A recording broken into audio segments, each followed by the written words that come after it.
नमस्कार शेतकरी मित्रांनो, तुम्हाला आज नवीन एका विषयावर माहिती सांगणार आहे। ज्याच्याकडे 41 गुंठे शेती आहे त्यांना महाराष्ट्र शासन नामार्फत MRGS अंतर्गत विहीर भेटत आहे।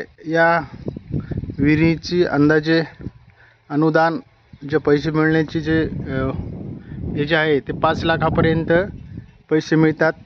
याच्यामध्ये जवळपास 35 ते 40 फूट विहीर खतायची आहे, असं एक त्याचं एस्टिमेट आहे। एस्टिमेट अनुसार काम करायचं आहे।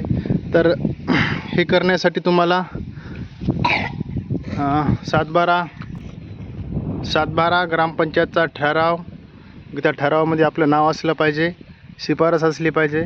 तर आपल्याला हेच पूर्ण डॉक्युमेंट बनवून पंचायत समितीला सबमिट करायची। तिथून ऑनलाईन होते। ऑनलाईन झाल्यानंतर BDO व SDM तहसीलदारामार्फत आपल्याला मंजुरी होते। मंजुरी झाल्यानंतर आपल्याला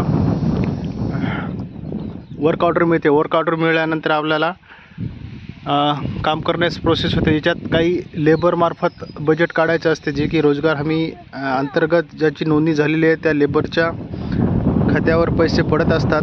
ते लोक इथं कामाला ठेवावं लागतात आणि बाकीचं कुशलचं बिल जे आहे, ज्याच्या नावावर विहीर आहे 7/12 आहे, त्याच्या नावावर बाकीचं कुशल पडत असते। अशा प्रकारे उत्कृष्ट एक चांगल्या प्रकारची योजना आहे।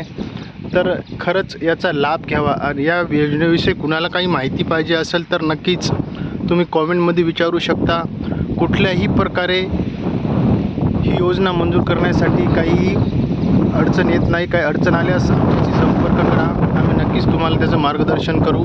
अशा प्रकारे एका लाभार्थ्याने विहीर घेतलेली आहे 2023-24 मध्ये। बघू शकता कशा प्रकारे शेती आहे त्यांची आणि त्यांना विहीर घेतलेली आहे। भरपूर पाणी आहे 100 हे तर त्यांनी स्वतः काही खिशातून पैसे टाकून ही विहीर तयार केलेली आहे।